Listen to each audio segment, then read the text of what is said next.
Parte de mi adolescencia fue en un sector de la ciudad al norte de Bogotá, 193 con séptima más exactamente, cuando, cuando eso era lo último de Bogotá.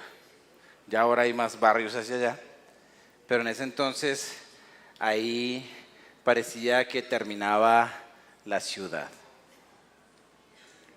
Y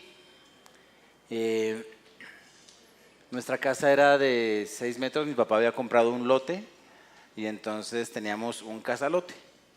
Casalote es que se construyó el 50% y el otro 50% quedó lote. Y era muy común ese tipo de vivienda en un tiempo. Hoy en día lo común son los apartamentos de interés social, en conjuntos y cosas así. Medía el lote 6 metros de ancho por 12 de fondo, construida a la mitad. Había un pasillo de ¿un metro, metro y medio. Y de las cosas que recuerdo de allá, en ese momento no me gustaban mucho, pero ahora las recuerdo con mucho cariño y como con mucha risa a veces. Porque mi papá era boyacense y obviamente tenía mucho del sabor del campo en su piel. Y nosotros, siendo de la ciudad, habiendo nacido en la ciudad, de alguna manera él nos llevó a probar algo del campo en la ciudad. Y hay muchas cosas del campo que son hermosas, son muy lindas. Pero una partecita del campo es el convivir con animales. Entonces yo no tuve una mascota, yo tuve decenas de mascotas. Vivíamos dentro de ese medio lote, había un galpón de pollos. Recuerdo que en una tormenta, ¿ustedes se imaginan los animalitos siendo cuidados por niños que no son campesinos? En una tormenta un día se murieron todos. Me habían dejado a mí cuidándolos. Yo ya andaba en mis andanzas. Y cuando llegué después del aguacero, todo se había inundado y los pájaros, los pollitos flotaban muertos en el agua. Fue aterrador. También teníamos en ese medio lote, convivíamos con una marrana. La llamábamos Bavaria, en honor al jugo que más se tomaba en la casa. Y ella, pues no la cuidábamos muy bien, pero sí le enseñamos a jugar escondidas y le enseñamos a jugar fútbol. Era una marrana que jugaba fútbol y jugaba a escondidas. Teníamos un halcón. No me pregunten cómo llegó, que eso es una historia de otro taller. Teníamos conejos, muchos conejos. Había una coneja inmensa. Cada cría daba 16 conejos. Como era tan grande, a veces se morían 4, sobrevivían 11. Ahí entendí yo el refrán que dice, se reproducen como conejos. Eran conejos por todos lados, saque, regale, venda, críe. Y una de las que más recuerdo teníamos un ternero también. Todo eso dentro de un lote de una casa de 6 por 12. Y ese terreno se llamaba Marcelo. Y él pasaba apenas por el pasillito de la entrada. Abríamos la puerta y tocaba todos los días sacar durante un tiempo. Pastorearlo no, porque eso es las ovejas, ¿cierto? Arriarlo, no sé cómo se le dice. Pero teníamos que llevarlos a ver dónde había pasto para que comiera. Después traté de tirar piedra porque veía que algunos conducían así el ganado con piedra. A mí nunca me dio resultado eso. Y era una lucha. Y no me gustaba ni 5 que mis amigos me vieran con el ternerito por las calles de la ciudad llevándolo a la casa. Y allá dormíamos todos juntos. De alguna manera me sentí como un campesino de ciudad, algo así. Y ese es el título del mensaje hoy. campesinos de ciudad. Porque así como mi papá traía algo en su piel, y no a propósito, pero sí inevitablemente nos llevó a experimentar algo del campo en la ciudad. Asimismo, cuando Jesús quiso hablar del reino y quiso explicar qué era el reino, utilizó el campo. Hoy en día, cuando tú miras nuestro hermoso país, el potencial de Colombia es un potencial agrícola, que cada vez menos es atendido por las juventudes, porque la mayoría de los hijos de campesinos no quieren ser campesinos, porque ser campesino es algo que tiene tal vez tiene muchas causas, no voy a meter la violencia allí, voy a meter dos situaciones, y es que tiende a ser menospreciado. Entonces, un doctorado en alguna ciudad o un puesto ejecutivo en alguna empresa, comparado con el rol del campesino, como que no es muy deseable. Entonces cuando hablamos de algo menospreciado, es cuando no se le da el valor a algo que realmente tiene. Pero otra razón es el fruto, el estar trabajando y trabajando y trabajando allí y querer obviamente crecer económicamente, y tantas situaciones en el país que no voy a detallar han hecho que haya una especie de frustración frente a esta actividad.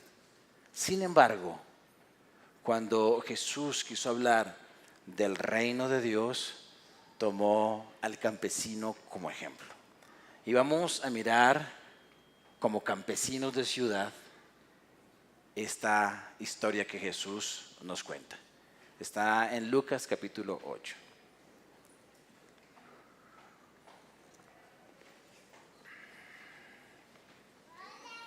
Lucas capítulo 8, versículo 4.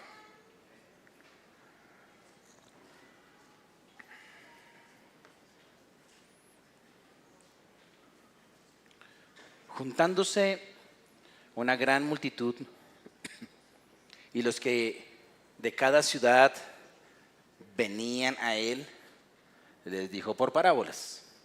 Allí ves una gran multitud con una expectativa de aprender de él, y dice que venían de cada ciudad. Y la parábola es la siguiente: el sembrador salió a sembrar su semilla. Y mientras sembraba, una parte cayó junto al camino y fue hollada, y las aves del cielo la comieron. Otra parte cayó sobre la piedra, y nacida se secó porque no tenía humedad. Otra parte cayó entre espinos, y los espinos que nacieron juntamente con ella la ahogaron. Y otra parte cayó en buena tierra, y nació, y llevó fruto a 100 por 1. Hablando estas cosas, decía a gran voz: el que tiene oídos para oír, oiga. Y sus discípulos, versículo 9, le preguntaron diciendo: ¿qué significa esta parábola? Como que no entendimos. Y Jesús, en el versículo 10, y hasta ahí leeremos por un momento porque después continuaremos, dice: y él dijo: a vosotros os es dado conocer los misterios del reino de Dios, pero a los otros por parábolas, para que viendo no vean y oyendo no entiendan.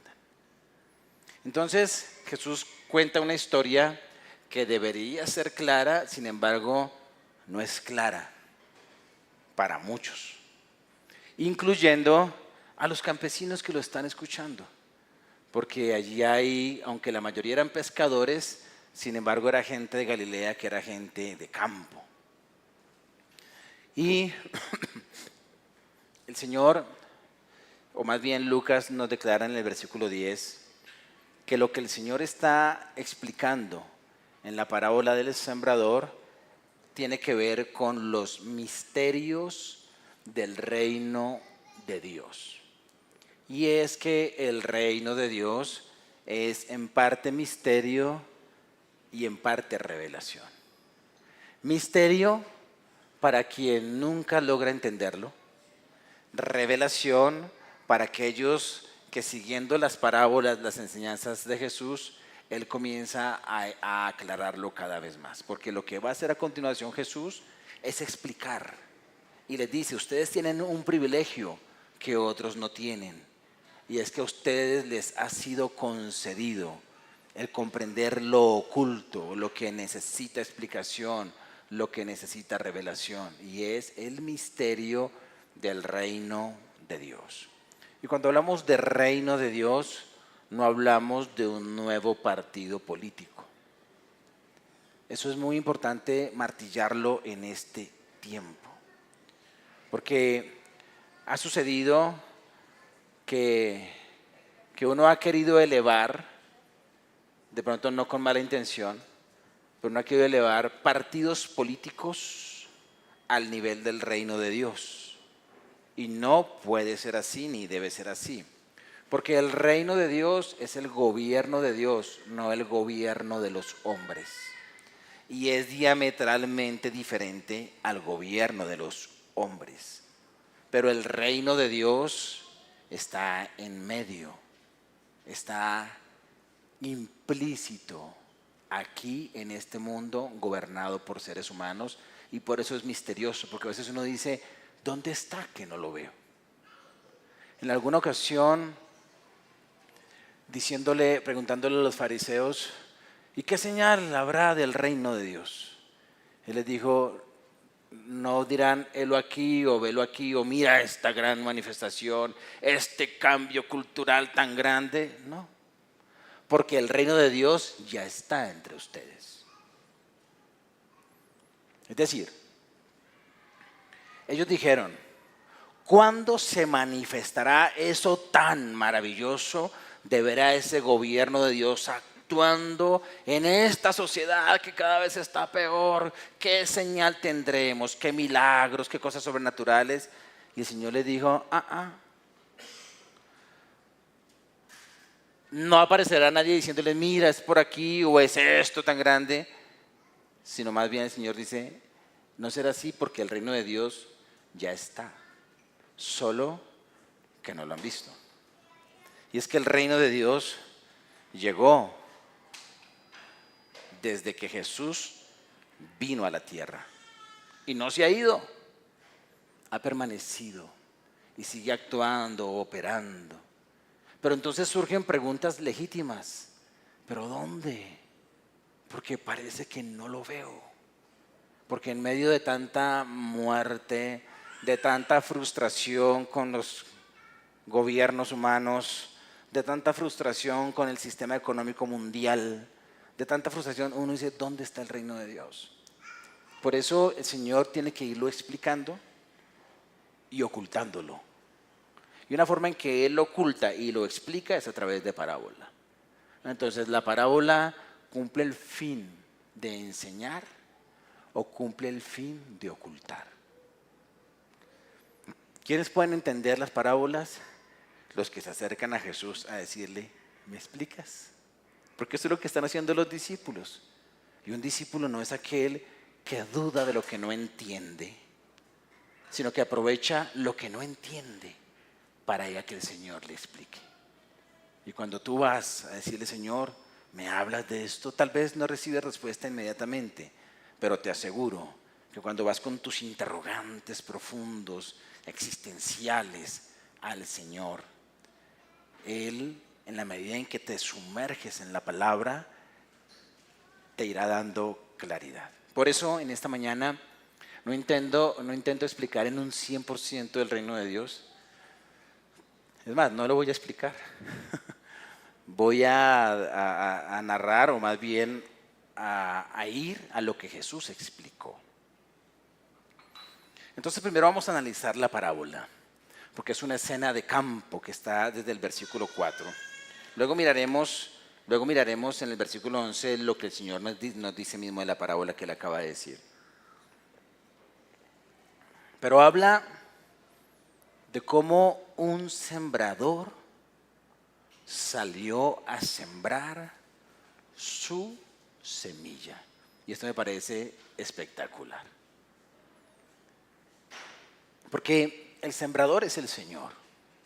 De alguna manera la gente se acerca a escuchar qué es lo que Él tiene que decir y Él habla de lo que Él está haciendo. Y dice, el sembrador, y ustedes van a entender en el contexto después, salió a sembrar.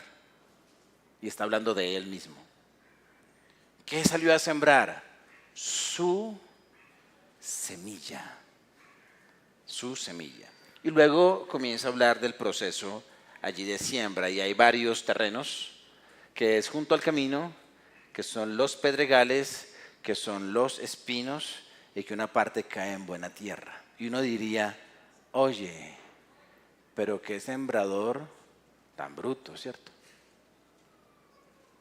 ¿Sí o no? ¿No? Porque tú te imaginas sembrando trigo ahí afuera en la cuarta. ¿Quién va a poner semilla ahí?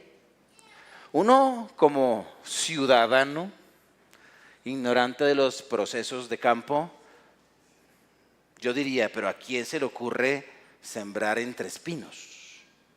¿A quién se le ocurre sembrar donde no hay tierra arada? ¿A quién Claro, porque uno es ignorante, en el caso mío. Puede que aquí haya algunos campesinos que no son ignorantes y pueden entender mejor esta parábola. Entonces a uno le toca investigar y resulta que en esa época allá en Oriente se siembra diferente a como se siembra acá. Y una de las formas que se siembra es que primero se bota la semilla y después se ara el terreno. Aquí se ara el terreno, se abren los surcos, se coloca la semilla ahí y se tapa. Allá está el terreno, se arroja la semilla y eso permite ver que ahí, ten en cuenta que el pavimento como tal no existe. Cuando habla de caminos, habla de esos senderos que se hacen en un pastal, o más que pastal, en un lugar de tierra en el que puede haber pasto, maticas, por donde la gente transita una y otra vez y se va abriendo el camino. Entonces imagínate esa hectárea con un sector donde la gente ha atravesado porque todavía no hay siembra. Y en esa hectárea hay una parte donde hay algunos espinos y otro donde hay como no es tan duro como el camino, pero hay piedra por allí. Ese es el terreno. Y entonces lo que se hace es con la técnica de boleo. Eso es lo que está haciendo. Luego lo que ellos hacen es coger la tierra, luego la que la semilla ha sido colocada y mezclan la tierra. Cosa que queda cubierta, no de pronto tan ordenadita como uno ve los paisajes de Boyacá, pero queda allí la semilla. Es una de las formas. ¿Por qué lo hacen así? No sé. ¿Es mejor allá que acá? No sé, ni me atrevo a decir porque campesino no soy. Ya les acabé de mostrar mi poca experiencia con el campo. Y en medio de eso, entonces, ocurren varias cosas, 3, en las que la semilla se pierde o no cumple su propósito inicial. En la primera es pisoteada y las aves del cielo la comen. En la segunda aparece el sol, o más bien, no tiene humedad, su raíz, aparece la matica, la raíz no alcanza a tomar agua, se seca, y en la otra crece tanto una cosa como con la otra y terminan ahogando la semilla. Y aquí ellos dicen qué es lo que significa. Vamos a mirar y de una vez vamos a ir aplicando el qué significa y el qué hacemos con esto nosotros hoy. Versículo 11.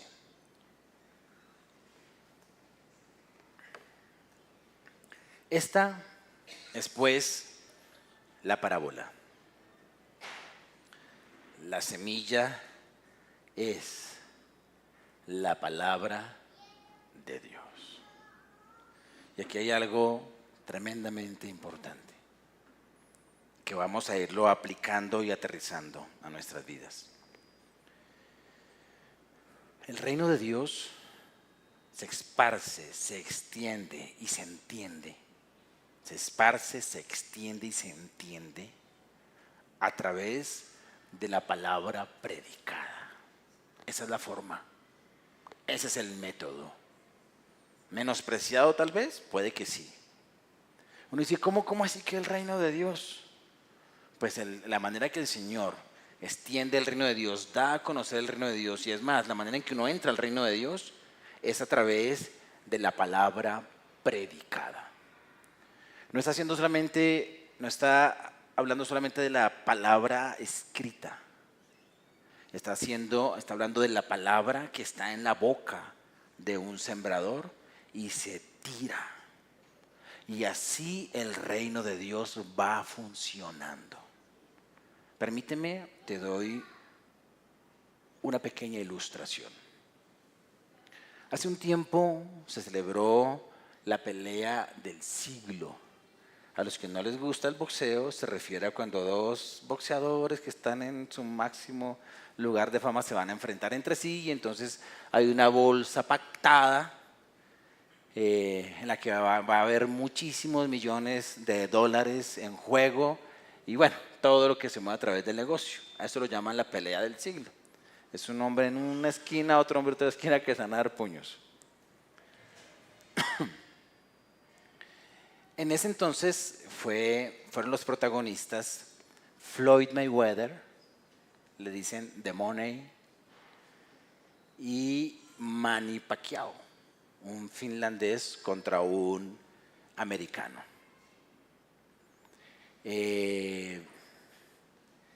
Floyd Mayweather tiene la costumbre de hacer alarde de sus riquezas. Entonces él muestra cómo en su casa no tenía un ternerito como el mío, tenía un tigre de mascota, animales sofisticados, y en alguna ocasión se tomó una selfie cubierto como si fuese una colcha, una sábana o una cobija, fajos de dólares así, haciendo alarde de su riqueza.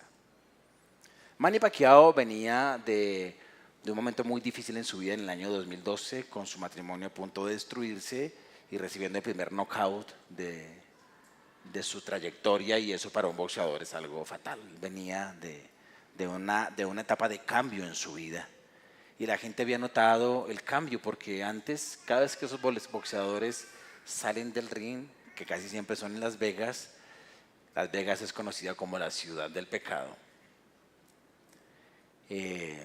Y es un nombre que le queda muy bien.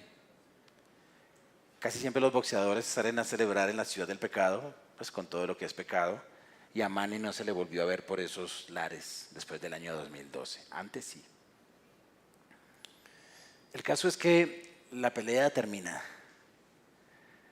Gana Floyd Mayweather su bolsa, una bolsa pactada, 200 millones de dólares se echó al bolsillo, fuera de lo que, hagan cuentas, 200 millones de dólares, fuera de lo que se ganó de publicidad. Y Manny Pacquiao ganó 100 millones de dólares, fuera de lo que se ganó por publicidad, que suelen ganar más por publicidad. ¿Ya hicieron cuentas? Es mucha plata. Entonces, después de unos meses de la pelea, un mes tal vez, sale Floyd haciendo alarde de la fiesta horrible que hizo después de ganar y de su colección de carros, más de 100 carros de altísima gama de colección. Y yo mirando qué pasó con Manny Pacquiao, cuando me encontré con un estado en su Facebook donde citaba al apóstol Pedro y decía: cada quien del don que Dios le ha dado, compártalo a otros con generosidad. Y una foto donde construyó 1000 viviendas y se las dio a 1000 familias. Una construcción que le costó 30 millones de dólares. Todo lo pagó de su bolsillo. ¿Por qué uno hace una cosa y el otro hace otra cosa? 1000 personas dijeron, gracias Dios. Gracias porque escuchaste mi oración. Gracias porque hiciste esto o aquello. Eso es reino de Dios.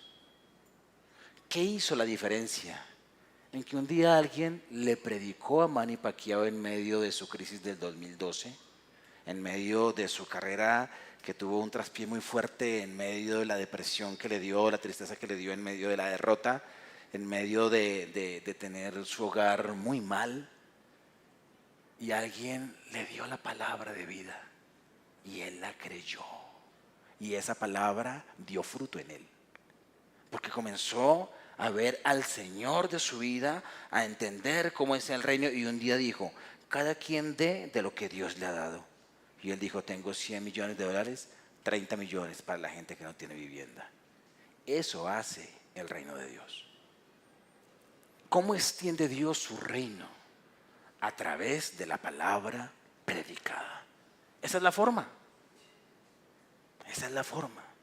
Ay, ¿qué hace Dios con su reino? Pues, ¿conocen la historia del campo? Así, como el campesino que no menosprecia su labor y sale a sembrar. Sin embargo, aquí cuando el Señor, en el primer punto de su explicación, empieza a darnos detalles lindos de la parábola, permítame leer otra vez el versículo 11, para que usted vea lo que protagoniza y para que usted también vea lo que aparece en anonimato, que debería estar, pero que no está, o que está entre líneas. Versículo 11. Esta es pues, está explicándola, ¿no? La parábola. La semilla es la palabra de Dios. ¿Cuál es el protagonista? La palabra de Dios. El protagonismo de la semilla. Y si tenemos un protagonismo, también tenemos un anonimato. Porque cuando hablamos de algo protagónico es algo no que excluya a los demás, sino que es puesto en relevancia sobre lo demás. Pero no quiere decir que lo demás no existe. Lo demás, y la palabra que escogí en esta mañana para describir a lo que no es protagonista, es el anonimato. ¿Qué está en el anonimato en el comienzo de la explicación? El sembrador. Alguien a la hora de contar la historia podría decir el Señor Jesús, yo soy el sembrador que decidí salir del trono, salir del cielo, salir de allí, de la eternidad, y venir al campo no labrado de la tierra, pagar el precio, ponerme el overol para sembrar. Pero el Señor no hace eso. Podría hacerlo, sí, y si lo dice es verdad, porque Él es el sembrador. Porque la parábola dice, el sembrador salió a sembrar su semilla. Entonces, ¿qué es lo que hace el Señor? Deja la semilla ahí y se hace a un ladito. Y dice algo que nosotros necesitamos aplicar. Como sembrador, yo no soy el protagonista. Es la semilla. Yo no vine para salir en el centro de la foto. Es la palabra. Yo no aparecí para tener un canal con millones de seguidores que me sigan a mí. Quiero que sigan la palabra. Y en la actualidad, siglo XXI, con el auge de las redes, con la fiebre amarilla de los influenciadores, que esa fiebre está picando a muchos, que dicen cualquier barrabasada por llevar el título de influenciador. Un día me puse a escuchar dos. Escuché uno, a ver, porque es un influencer. ¿Qué dice? Y me voy a guardar el nombre del tipo porque dije, ¿por qué tiene tantos seguidores? Bueno, démosle la oportunidad a otro, peor. Entonces, ¿cuál es el punto aquí? ¿El contenido? No. Colocan hasta títulos que son engañosos para atraer la atención, que alguien le dé clic, que mire 2 minutos, no sé cuánto pagan después de que uno ha mirado allí una cosa de esas. Y eso es lo que están buscando. Y lo que no puede ocurrir en nosotros, en el reino de Dios, es que queramos que nuestro nombre o nuestro rostro tenga el protagonismo. No puede ser así. Con todo el respeto de hombres preciosos y mujeres preciosas del reino de Dios que son ampliamente conocidos en el mundo. El hecho de que sean conocidos no quiere decir que ellos estén siendo el centro. No quiero echarle ninguna indirecta a ninguno de ellos, porque Dios es quien pesa los corazones. Yo no les estoy hablando a ellos. Tal vez nunca me conocerán en su vida. Tal vez nunca entrarán al canal Soy Puerta de Esperanza. Si no eres del canal, puedes buscar el canal, suscribirte, darle like y decirle al predicador. Tal vez ellos nunca van a saber. Entonces yo no les estoy hablando a ellos. Les estoy hablando a ustedes que están aquí y a los pocos que tal vez nos escuchan en este video. En este tiempo tenemos que entender, número uno, el protagonismo de la semilla y el anonimato necesario del predicador. Eso es lo que hace Jesús, se hace a un lado y me quiebra. Me quiebra Él con su sencillez y humildad, el Rey del cielo, haciéndose a un lado y decir, es la semilla que yo traje, mi semilla, la palabra. Entonces deja la palabra como protagonista. Número 2, esta extensión del reino que es a través de la palabra predicada, y ya sabemos que la semilla es la palabra de Dios, entonces continuaré refiriéndome a ella como semilla. Y la semilla tiene adversarios. Mira, es tan poderoso como lo que les voy a decir. En este momento tú te preguntas, ¿qué hago acá? Dios te trajo porque quiere que tú entres a su reino.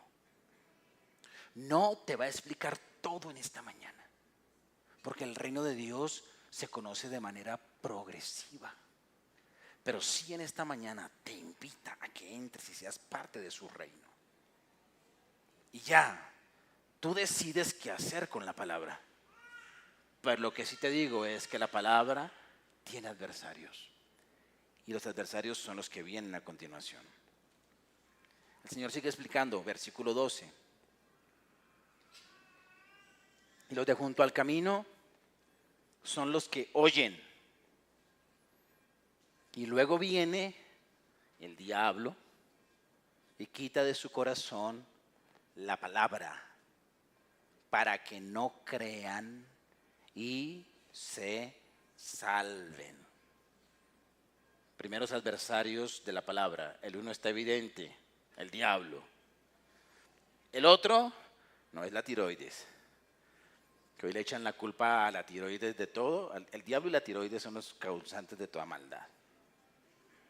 El diablo es siempre un adversario de la palabra. Siempre irá en contra de la palabra, porque él sabe que cuando alguien entra en el terreno de la palabra, en el ámbito de la palabra, en el reino de Dios a través de la palabra, perdió el año. Entonces va a atacar, a tratar de impedir de cualquier manera que tú escuches la palabra, porque la fe se da por el oír. Según lo que oyes, eso crees.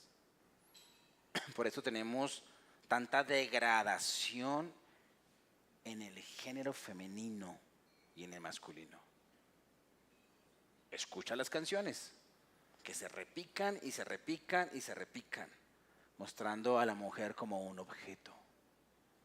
Y no son un objeto, son una hermosa creación.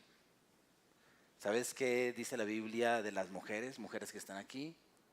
Que ustedes son el ser humano versión mejorada.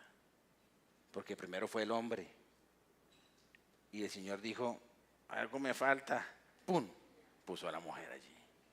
Son hermosas. Y el creador de la mujer, les aseguro que detesta esas canciones donde toman su cuerpo como un objeto.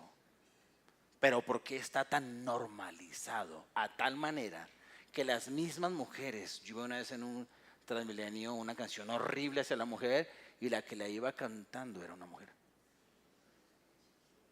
Y dije, ¿por qué? ¿Por qué lo han creído?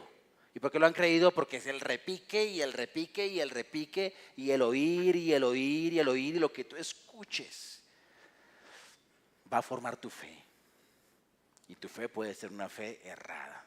Entonces aquí tenemos al adversario, se tira la palabra del reino y él está ahí presente. Pero ¿cuál es el otro enemigo? El mismo enemigo que tiene el campo hoy, y que tiene las labores del campo hoy, como arriar un ternerito en las calles de Bogotá. El menosprecio. Porque al inicio de la parábola dice que fue hollada. Y porque fue hollada, hollada es pisada. Es la semilla que cae en el camino, es pisada, y entonces vienen las aves del cielo y se las llevan. Satanás viene y la quita del corazón. ¿Por qué? Porque fue menospreciada. Porque simplemente en una mente que ha sido pisada por varias ideologías, que ha sido pisada por la nueva era, que ha sido pisada por las diferentes creencias, las religiones, los argumentos, los libros, y se volvió tan duro este asunto. Una mente dura es aquella que todo lo sabe, todo lo sabe. Entonces llegan a ver eso como un discurso más, una predicación más, como cuando el apóstol Pablo iba por el Areópago de Grecia, un auditorio en el que era común que la gente empezara a disertar este asunto de la sabiduría, entre comillas griega, que no es sabiduría, sino es la idolatría hacia la oratoria, hacia la argumentación, hacia el quien razona mejor, donde supuestamente la filosofía, que nunca pudo responder qué es el ser, de dónde venimos, hacia dónde vamos. Allí en ese lugar llegó el apóstol Pablo a predicar y le escucharon atentamente hasta que algo chocó con su intelecto. Es un palabrero más. Volvamos mañana a ver si viene uno mejor. Y eso es lo que ocurre cuando uno está frente a la palabra y uno entiende que es la palabra del reino de Dios, que es la palabra de Dios. Y entonces sucumbe ante otras palabras. Es una mente muy pisada. Y como es menospreciada, como no es valorada, nota que la semilla es supremamente poderosa. Y no hay nada más poderoso que esa semilla, pero no se le da su valor. Por eso es hollada. La hollaron los hombres, no el diablo. La menospreció el ser humano, no Satanás. Pero cuando Satanás ve que la persona la menospreció, ¡pum!, se la lleva para que ni la recuerde. Entonces, adversarios de esta semilla es el diablo y el menosprecio. Pero ¿cuáles son las consecuencias de caer en este error? Porque es que lo que marca es la actitud del ser humano hacia la palabra, no Satanás. No es que Satanás tenga el poder para impedir la palabra de Dios o el reino de Dios, no. Es que el ser humano puede cerrar su corazón o abrirlo. Y aquí el punto es que cuando esta situación inicial se da, lo que va a ocurrir es que ellos no creerán y no se salvarán. Un primer objetivo del reino de Dios es decirte que estás perdido o perdida sin Jesús. Todo ser humano que en su vida no reconoce su pecado y no entiende que el Señor vino a la cruz a pagar por él, va directo a una condenación. ¿Por qué? Porque todo ser humano es pecador y todo pecador tendrá su paga al fin de los tiempos, a menos que alguien lo salve. Es decir, Jesús no condena porque no creyeron en él. No, todo ser humano está condenado. Y él vino para salvar al ser humano, cualquiera que éste sea. ¿Y cómo lo salva?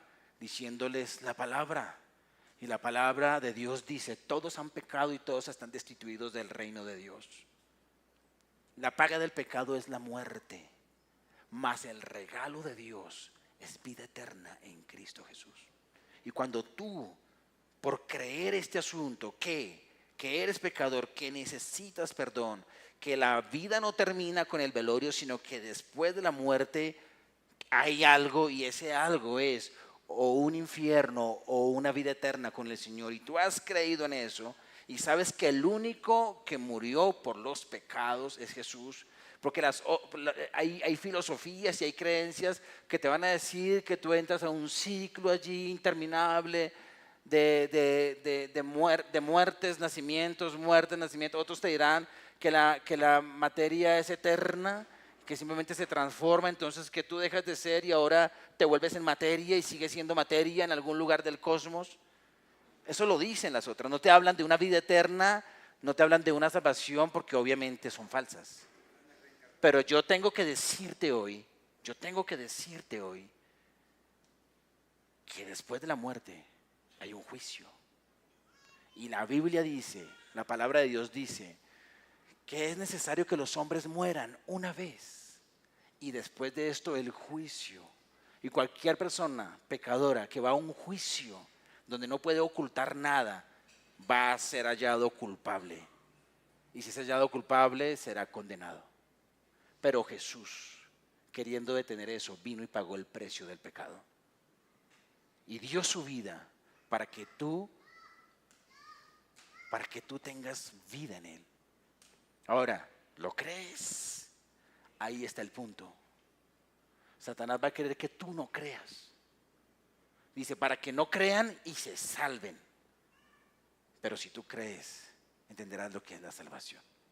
Y es la razón por la cual la mayoría de las personas que vienen aquí continuamente hemos entendido que sin Él no hay vida. Y ese es el primer objetivo del reino de Dios, que la gente se salve. Ahora, seguimos con los adversarios. Los del versículo 13 son los de sobre la piedra. Son los que, habiendo oído, reciben la palabra con gozo, pero estos no tienen raíces. Creen por algún tiempo, y en el tiempo, subraya esa palabra, tiempo de la prueba, se apartan. Estos dicen, wow, estuvo chévere, ¿no? Me gustó, y hasta las canciones son lindas. Y sale uno y habla algunas cositas, y de pronto al otro domingo vuelve o va al grupo pequeño o bailé, y chévere, chévere. Pero cuando viviendo en ese sistema, comienzas a ver que todo este sistema es enemigo de la palabra de Dios. Que todo este sistema se opone a la palabra de Dios. Entonces vas a encontrar que el reino de Dios no vino para hacerte la vida más fácil en esta tierra, sino que vas a tener mucha oposición. Y entonces van a empezar a ocurrir algo que Lucas resume en una sola palabra: pruebas. Pruebas. Otros evangelistas lo llaman persecución, pero Lucas lo deja en pruebas, dificultades, cosas que como que no están chévere, asociadas con la palabra. Pruebas por causa de la palabra, por causa de lo que estás comiendo, por causa de lo que has empezado a creer. Y entonces este pequeño tiempo de prueba termina poniéndole fin al tiempo pequeño que llevas de creer. ¿Cuál es el punto aquí? No tienen raíces. No entendieron nunca las raíces. ¿Cuál es la raíz de la fe? Porque la raíz es lo que te sostiene. Es impresionante cuando uno ve, son las palmeras las que se inclinan en esos vientos huracanados y luego por sus raíces. Cuando hablamos de raíces es lo que te sostiene en los momentos más difíciles, cuando nada es bueno para ti. Cuando la iglesia de repente ya no te gusta tanto, cuando el predicador te gusta menos, cuando las cosas en el trabajo no marchan bien, cuando los males que no querías en tu cuerpo aparecieron, cuando las promesas de prosperidad que están en las escrituras como que todas te esquivan a ti, lo único que te sostiene es, tienes raíz. La raíz es lo que permite que haya humedad, que no se seque. La raíz tiene que ir profunda, porque de allí es donde toma esa humedad tan necesaria para seguir con vida en medio de ambientes inertes, en medio de la dificultad. Y eso es lo poderoso del reino de Dios, porque el reino de Dios no depende de si el dólar subió o bajó. El reino de Dios no depende de si el que subió al gobierno lo hace bien o no lo hace bien. El reino de Dios no depende de las circunstancias cambiantes del mundo. El reino de Dios es fuerte e inconmovible. Y aquel que entendiendo el reino de Dios echa raíces va a tener vida continua. La pregunta es, ¿cuál es la raíz? Pues la raíz es esta. El sembrador que salió a sembrar al comienzo de su ministerio y duró 3 años sembrando la palabra, al final de su ministerio se convierte en semilla, se convierte en grano de trigo y cae a tierra y muere para dar fruto. Esa es la raíz. La raíz es que ese sembrador dio su vida por ti. Y ahí está todo. Lo dio todo por ti. El Padre entregó a su Hijo se entregó a sí mismo y está allí para nosotros. Un Dios que dejó todo para buscarte. No tiene que ver con dinero ni con ropa, porque el reino de Dios no consiste en comida, ni en bebida, ni en vestido. El reino de Dios es gozo, es justicia, es paz en el Espíritu Santo. El reino de Dios y su raíz está cimentada en el amor del Señor por nosotros en la cruz. Porque en esto muestra su amor Dios. En esto muestra su amor Dios para con nosotros. En que aun siendo pecadores, Cristo murió por nosotros. Y cuando tú has comprendido eso y tu corazón ha echado raíz allá, siempre te sentirás amado y amada.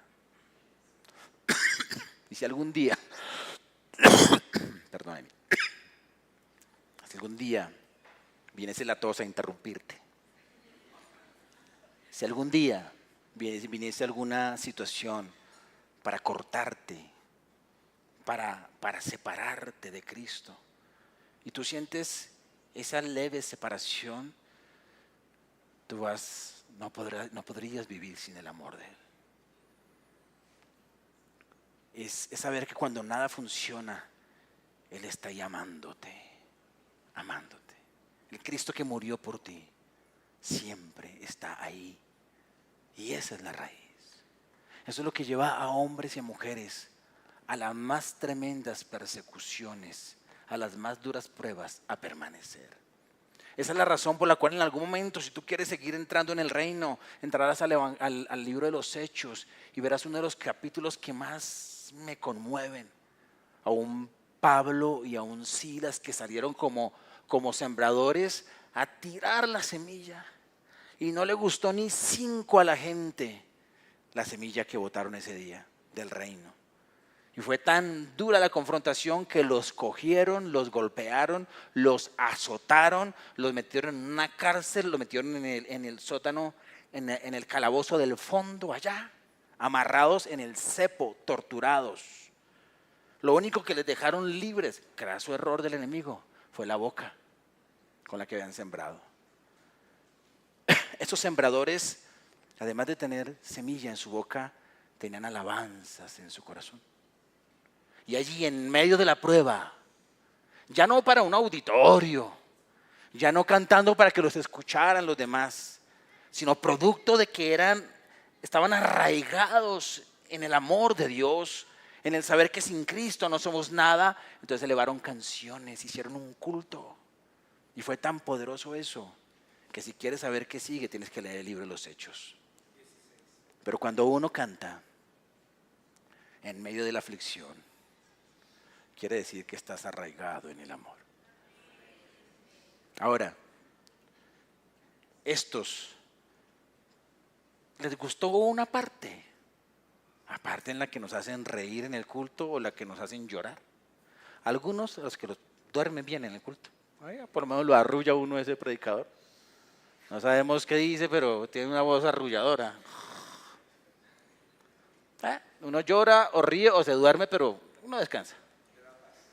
O la gente que es linda, o que de pronto hubo un milagro, una sanidad, o que de pronto hubo una puerta de empleo que se abrió. Y sí, chévere. Esa no es la raíz. Son cosas que puedes experimentar de la palabra que dice, uy, esto es muy bacano. O sea, si en lo superficial es lindo, imagínate la raíz, es mejor. Pero estos no quisieron profundizar. Entonces, una fe sin raíz es una fe corta. ¿Qué tan corta es? Apenas llegue el tiempo de la prueba, quitará el tiempo de la poca fe. ¿Cuál es ese adversario? El no entender la base, el cimiento del cristianismo, y es que Cristo dio su vida por el pecador, para que el pecador pueda tener vida en Cristo. Quien entiende eso, entiende que sin Cristo no puede vivir. Luego, versículo 14, la que cayó entre espinos. Estos son los que oyen, pero oyéndose son ahogados por los afanes y las riquezas y los placeres de la vida y no llevan fruto. Permíteme leer el 14 otra vez y tú lo muerdes, lo masticas, lo saboreas para ver qué encuentras allí chévere y qué encuentras ahí doloroso. La que cayó entre espinos, estos son los que oyen, pero oyéndose son ahogados por los afanes y las riquezas y los placeres de la vida y no llevan fruto. Yo le coloqué a esto la otra persecución. Ninguno de ustedes fue perseguido por la policía esta mañana por venir a este lugar. Ninguno. A ninguno de ustedes les dieron látigo o piedra porque los vieron de pronto con una Biblia, si es que la muestran. Ninguno de ustedes tuvo que renunciar a sus seres queridos para venir hoy acá. Hay lugares del mundo donde esto ocurre. Hay lugares del mundo donde hace 12 horas o 14 horas hubo gente que tuvo que reunirse en cosas subterráneas, en búnkers.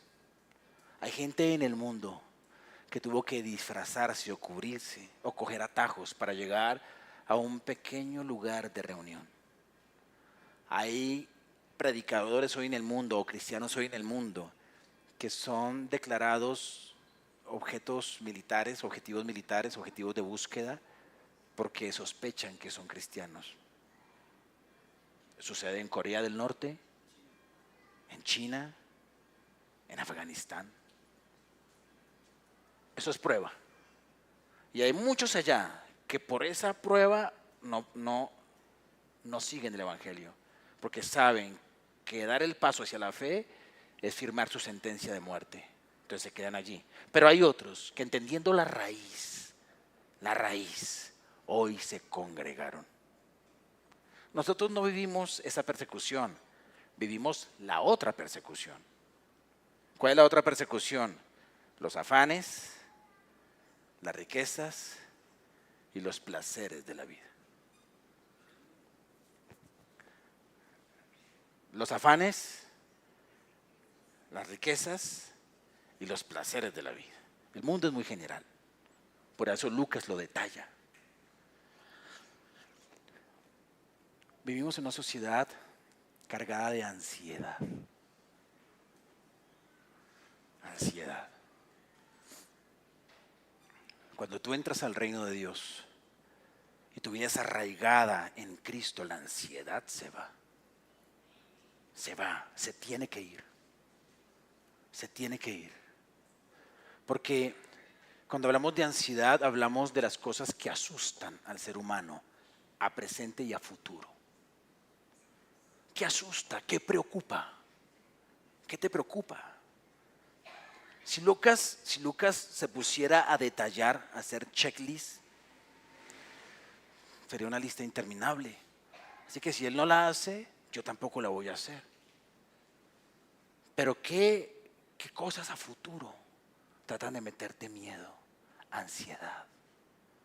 ¿Qué cosas allí tratan de tomar el protagonismo en tu mente y en tu corazón? ¿Qué es? Todo esto tiene que ver con los afanes de la vida. Y es como en el sistema en el que vivimos nos muestran una serie de ideales a perseguir, una serie de cosas que tú necesitas adquirir, algunas cosas que necesitan ser parte de tu vida, porque si no, no tendrás vida. Y cuando te muestra el mundo, el sistema que es experto en crear necesidades, es perfecto en decirte, tú tienes esta necesidad, este es el producto, y lo terrible es que ni tienes esa necesidad, y mucho menos este es el producto. Solamente que en este mundo que se sostiene por comprar, vender, y obviamente el príncipe de este mundo, que es el enemigo, el influenciador, el influencer de los que no están en el reino de Dios, es Satanás, crea una serie de expectativas que cuando no las tienes, tú dices, caes en el afán. Y el afán va a hacer que te muevas de la palabra. No en la palabra, sino de la palabra. Va a hacer que te vayas hacia otros rumbos. Por eso dice que no creció nunca. Nunca llegó a una fe madura por los afanes. El trabajo es una bendición. Porque Dios le dio trabajo al hombre antes de darle esposa. Y si la esposa es una bendición, el trabajo también.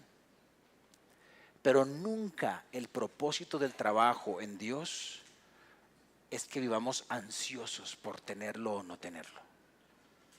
Tampoco el propósito de Dios es que uno ande como el negrito del batey, creyendo que el trabajo lo puso Dios como castigo. El trabajo cumple una función importante en el ser humano que algún día trataremos como desde la óptica de Dios, del reino de Dios. El trabajo cumple una función. Pero cuando el trabajo te aleja de la palabra de Dios, del reino de Dios, es porque no es el trabajo el problema, es la ansiedad que tienes, por lo cual te aferras a X o Y situación. Yo no estoy hablando de que hay trabajos más santos que otros. Estoy hablando de la actitud de ansiedad que muchas veces hay hacia el trabajo. Porque el tema aquí son las ansiedades. Luego dice, las riquezas. Y aquí es donde es tan falso creer o asociar que el reino de Dios es igual a riquezas. No. Muchas veces el reino de Dios es igual a renuncia, a sacrificio, a muerte y en algunos casos a pobreza. Hay gente que para poder extender el reino de Dios tiene que someterse a ambientes de pobreza, sin ser pobres. Entonces, como no podemos asociar reino de Dios a pobreza, tampoco se puede asociar a riqueza. El apóstol Pablo lo dijo así: sé vivir en la abundancia, sé vivir en la escasez, punto. Es saber vivir en cualquier situación. Pero cuando la riqueza se convierte en un ideal, tú no vas a querer ser un campesino que tira la semilla, sino vas a querer ser un inversor en bienes raíces. Por decir algo, dentro de las cosas la ruta que nos muestran supuestamente para las riquezas. Hay muchas rutas para las riquezas según el sistema, muchas. Algunas, la riqueza rápida, ¿no? Que dice que la riqueza que viene, que trae dolor, la riqueza que Dios no da es aquella que trae dolor consigo. y muerte. Las otras riquezas. Otro texto dice el engaño de las riquezas. La gente a veces cree que por llegar a tener un trabajo que les remuneran con euros o dólares, eso los va a hacer ricos. Y puede que algunos pasen, como me dijo un amigo, a un mayor poder adquisitivo. Si eso te hace dejar el reino de Dios, caíste en ese engaño. La vida es más que eso. Mira, en la eternidad no va a existir ninguna moneda humana. Y la eternidad va a durar mucho más que tus 80 o 90 años. Cuando hablamos de las riquezas, es que han aminorado la cosmovisión del oyente a creer que su vida se reduce a 70, 80 años de vida y que tiene que amasar dinero para poder vivir bien o tener una buena vejez, sin querer decir que uno no se va a proyectar para cosas económicas. Estoy hablando de cosas que ahogan la palabra, cosas que ahogan el llamado, cosas que ahogan lo que Dios quiere desarrollar con su palabra. Ahí te vas a encontrar con las riquezas.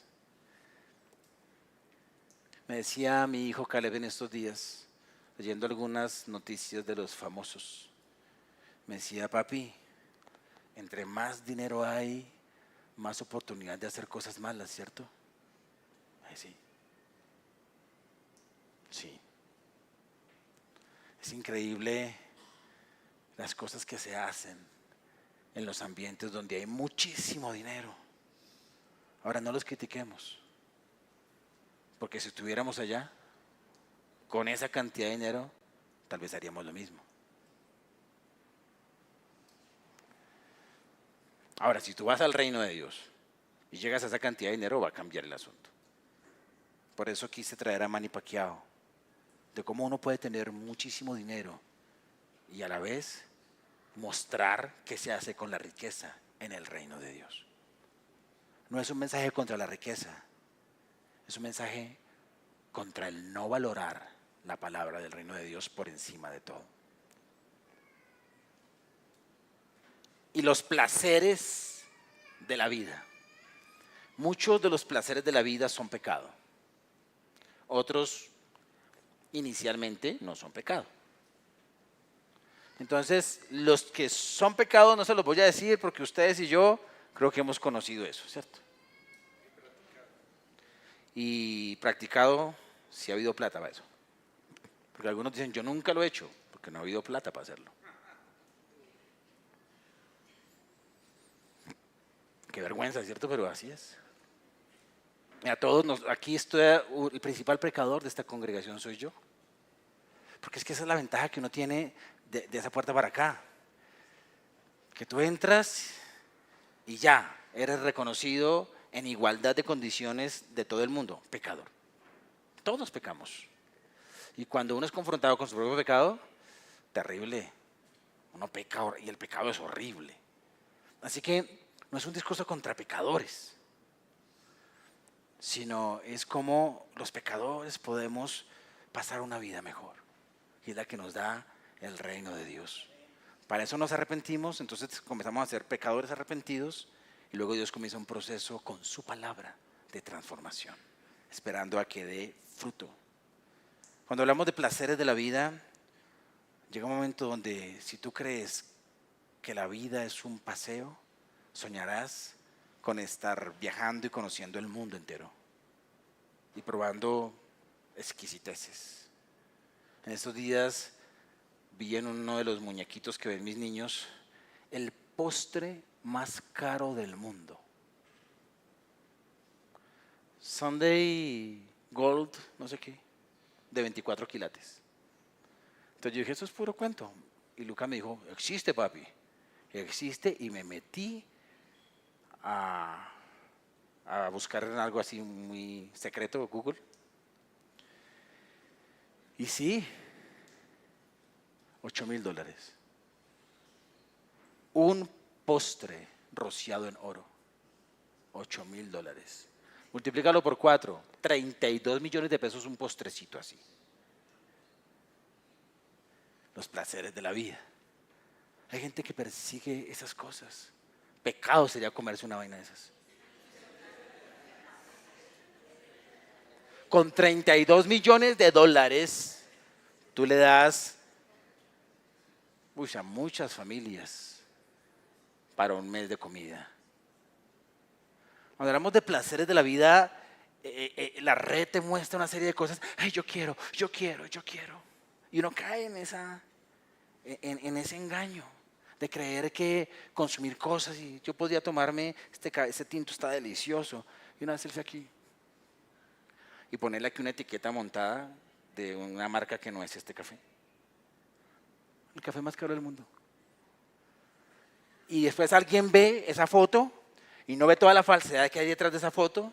Y dice, ay, mira, ese café es el más rico del mundo. Yo quiero algún día tomar ese café. Y eso es una vida vana. Vana.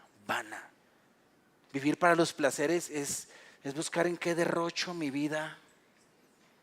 Y son falsos placeres. La Biblia dice que a su diestra hay delicias.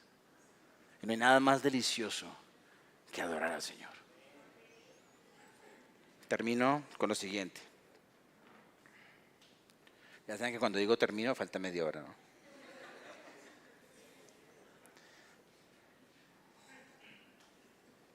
Ya saben, los adversarios de la semilla. Número 3. Termina la parábola con la cosecha de la semilla. Porque pareciera que el Señor quiere deprimir al campesino. Y aquí muestra no. Muestra que aunque la semilla aparentemente no da fruto, tanto adversario de este trabajo agrícola, el Señor asegura que habrá cosecha. Por eso nos muestra esa actitud tan sencilla del sembrador, porque si hay alguien que tiene fe es el que siembra. El sembrador que perdió la fe deja de sembrar, pero el que la tiene la siembra, porque sembrar es un asunto de fe. Yo la boto así de chiquita, es la semilla, pero porque estoy proyectando que voy a ver un árbol. Coloco una semilla de lo que tú quieras y tú te imaginas, ya sea un árbol frondoso cargado o si son muchas semillas, cómo se multiplica el asunto. Es una mentalidad de fe y de cosecha. Y el sembrador que vino a sembrar nuestro Señor, Él sabe que aunque hay gente que va a menospreciar y aunque hay gente que no va a tomar la palabra y que la palabra en algunos corazones no va a crecer, Él está viendo que sí hay muchos que van a crecer y no se detiene pensando es que es terreno, es que es pedregales, es que es espinos, sino Él dice, va a caer en buena tierra. Dice, mas la que cayó en buena tierra, estos son los que con corazón bueno y recto retienen la palabra oída y dan fruto con perseverancia. Nota, no dice con corazón libre de pecado. Corazón bueno y recto habla de la actitud. Todo el tiempo está hablando de la actitud hacia la palabra. Y un corazón bueno y recto hacia la palabra o actitud correcta hacia la palabra es entender que la palabra es buena y que la palabra es recta y que mi corazón necesita alinearse a ella. Que eso que se está diciendo, que eso que dice la Escritura, que eso que se predicó, yo lo necesito y necesito corregir mi vida. Y aquellos oídos y aquel corazón que al escuchar la palabra dicen, hombre, yo quiero esto. Ahí es donde la palabra comienza a hacer un proceso de transformación. Venimos hablando de cómo necesitamos trabajar nuestro corazón, de cómo hay asuntos pendientes. Yo quiero decirte, tú estás trabajando en tus pendientes, tú has venido con un tiempo de tristeza porque hay dificultades, debilidades y tentaciones que como que sientes que no, pero aún sigues aquí perseverando, hueles a buena tierra. Porque sigues insistiendo en la palabra y sigues creyendo que en la palabra vas a encontrar lo que tu corazón necesita. Y a ese corazón que reconoce la dependencia para permanecer en la palabra, Lucas lo llama corazón bueno y recto. Ahora, aquí él dice que hay una semilla que va a dar fruto en personas que seguirán el camino de Dios con perseverancia. Y yo quiero decirles lo que les dije hace 8 días, que la cosecha ha llegado. Que estamos en un tiempo de cosecha. Misteriosamente, en el reino de Dios hay épocas donde lo que más se ve es el rechazo hacia la palabra. Pero también hay épocas donde por algún asunto sobrenatural la gente está receptiva a la palabra. La gente quiere oír. Anoche hablé con el papá de un muchacho que estaba en esta congregación y ahora está en otra, que es hermana de esta congregación. Se cambió para allá por asuntos de geografía. Y me encontré con el papá de él. A ese muchacho le compartí el evangelio más o menos en el 2014, creo. Siendo él un estudiante de un colegio distrital, donde pudimos entrar durante 2 años a compartir como profesores el reino de otra manera. Y él creyó. Acto seguido conozco su familia, pero él es el único que está en la iglesia. Entonces me lo encuentro anoche y lo saludo. ¡Hola! Lo llamé por su nombre. ¿Cómo está? Hacía rato no lo veía. Y le dije, ¿se acuerda de mí? Y volteó y me miró y me dijo, ¿cómo me voy a olvidar? Si usted fue el que llevó a mi hijo a la iglesia. En otras palabras, usted fue el sembrador. Él no es cristiano. Y dijo, y mi hijo está firme. Yo no le estaba preguntando, pero él me dijo anoche, y yo estoy considerando seriamente empezar a asistir a la iglesia. Él tiene 5 hijos. Y ya le dije al otro hijo, por nombre lo mencionó, le dije, hey, yo estoy empezando a hacer eso. ¿Usted qué? Y el otro me dijo, papi, de pronto yo también. ¿Qué quiere decir eso? Que estamos en cosecha. Que estamos en cosecha. Que estamos en cosecha. Ahora, ¿qué se necesita? Se necesitan sembradores que quieran permanecer anónimos y darle protagonismo a la palabra y salgan a bolear la preciosa semilla con fe. ¿Tú eres uno de ellos? Te dile al Señor, yo quiero ser como tú, como el sembrador de la parábola. Ponte de pie. Padre, gracias por traernos una historia campesina a personas de ciudad. Por sacar del campo y de las historias y actividades del campo verdades profundas y explicarnos cómo es tu reino. Y hablarnos, Señor, de que tu reino funciona al igual que el sembrador que siembra. Y si algo tiene el sembrador es la fe. Sabemos que en Colombia, Señor, mucha gente del campo ha perdido la fe. Pero si hay algún campesino que me escuche, quiero decirles que el reino de Dios valora tanto tu tarea. Y que el reino de Dios te dice, no pierdas la fe. Porque la agricultura es algo que Dios diseñó. Y valora tanto ese trabajo que cuando vinieron las multitudes de las ciudades a querer saber qué era el reino de Dios, entonces tomó la profesión del campesino para decir, el reino de Dios es como el sembrador que salió a sembrar.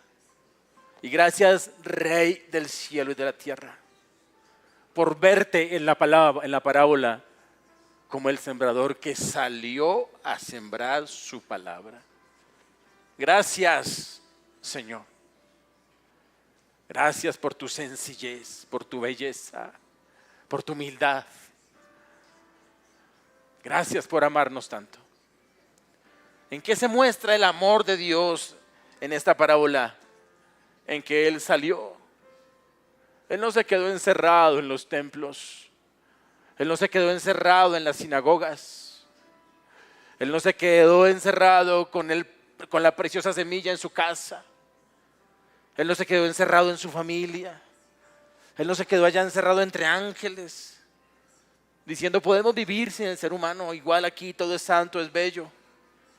Él salió a sembrar. Y aquí, amado Dios, estamos planteando un desafío que tu palabra nos da, y es: ¿quiénes somos sembradores? Y ellos han dicho: yo soy un sembrador. Dile al Señor, dile al Señor. El ejercicio de sembrar no es el de un miembro de la familia. No es una sola persona de casa la que hace el trabajo. Es todo aquel que ha oído la palabra y ha entendido el reino. Y la palabra ha caído en un corazón que es buena tierra. Y parte del fruto es decir: yo quiero ser un sembrador. Eso es parte del fruto, porque el reino de Dios se extiende a través de la predicación. No es a través de otras cosas. El reino de Dios se extiende a través de la predicación. A través de la predicación. Podrían cambiar la constitución de este país y alinearla a la palabra de Dios, y eso haría de este país un país más justo. Pero la constitución jamás cambiaría las vidas. Así que no es la política la que cambia o la que trae el reino. Es la predicación de la palabra. Es la predicación de la palabra de Dios. Se organizan instituciones de acuerdo a la palabra de Dios, lograremos ver efectos poderosos del reino de Dios. Pero lo que transforma corazones es la palabra predicada. Y el Señor necesita bocas que quieran llevar la preciosa semilla en sus labios. Y cuando hablo de eso, no hablo de púlpitos o micrófonos o auditorios. Hablo de calles, hablo de caminos, hablo de aviones, de Transmilenio. Hablo de cualquier ámbito donde pueda haber un oyente. Estamos en tiempo de cosecha y se necesita salir. Tiempo de cosecha es que hay corazones que quieren alinearse. Hay corazones que particularmente tienen cierta humedad en este tiempo. Hay corazones en este ámbito, en este tiempo en que vivimos, que requieren de la palabra de Dios, o que están más bien atentos a ella. Se ha trazado una agenda 2030 para promover una serie de cosas horribles en el mundo. ¿Por qué lo hacen? ¿Por qué el enemigo ha venido en este tiempo a promover una agenda de 10 años, la agenda 2030 que se ha establecido en las Naciones Unidas? ¿Por qué? Porque la tierra está fértil. La tierra está fértil. Y así como una tierra puede dar café, también puede dar marihuana. También puede dar las plantas para la droga. Porque está fértil la tierra. Y ellos han preparado sus semillas, porque particularmente esta década es una década de fertilidad para la palabra en el corazón humano. Así que tú y yo no podemos quedarnos con la semilla en casa. Tenemos que salir, porque el sembrador salió a sembrar su palabra.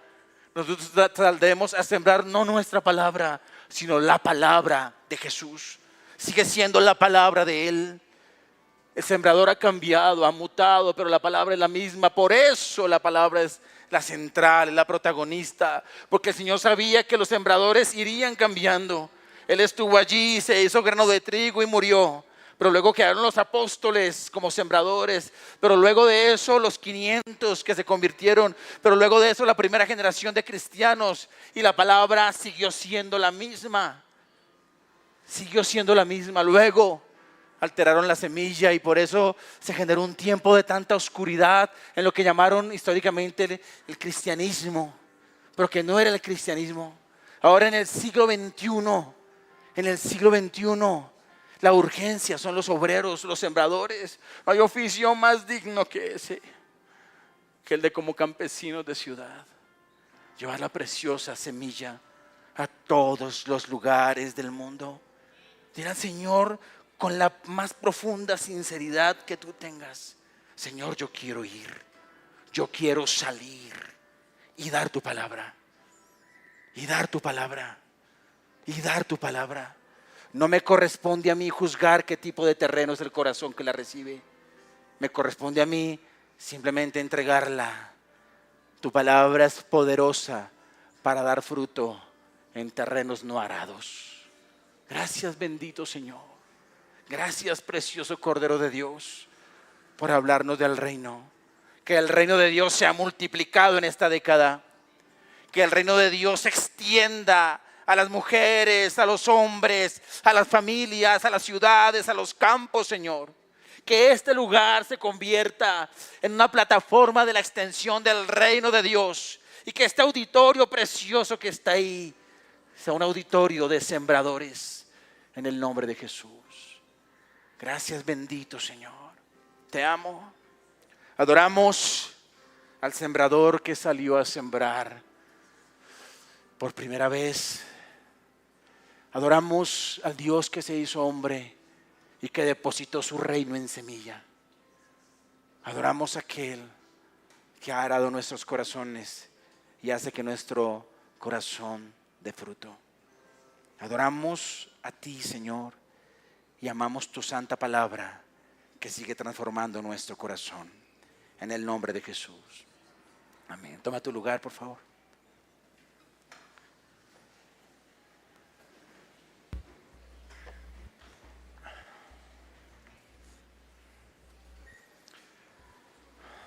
Vamos a adorar al Señor, como lo dice la palabra. La palabra de Dios dice que adoramos al Señor con cánticos. La palabra de Dios dice que adoramos al Señor con aplausos. Y en un sentido, no sé si metafórico o literal, dice que los árboles aplauden al Señor. Y yo como que los he escuchado por ahí aplaudiendo. La palabra de Dios habla de que todo lo que respire alabe al Señor. Pero también la palabra de Dios dice que adoramos al Señor con nuestras ofrendas. Y eso es un misterio. Un misterio que si tú vienes hace poco a la congregación o estás entrando hace poco al reino, lo entenderás progresivamente, el por qué Dios diseñó esta forma de adoración. Nosotros lo que hacemos es obedecerla. Y por eso una parte importante de nuestro culto es al cierre adorar a Dios con nuestras ofrendas. Porque no tenemos ansiedad de la vida, ni temores. O si los tenemos, estamos venciéndolos. Y una de las cosas que más generan eso es el miedo a no tener. Pues cuando uno da ofrendas, está diciendo, ya no tengo miedo a no tener. O estoy venciendo ese miedo a no tener, por eso puedo dar. Y el reino de Dios dice que es más bienaventurado dar que recibir. Por eso vamos a adorar al Señor. Y saben que esto es completamente voluntario. Entonces los que ya por su voluntad lo han decidido, vengan y adoren al Señor con sus ofrendas.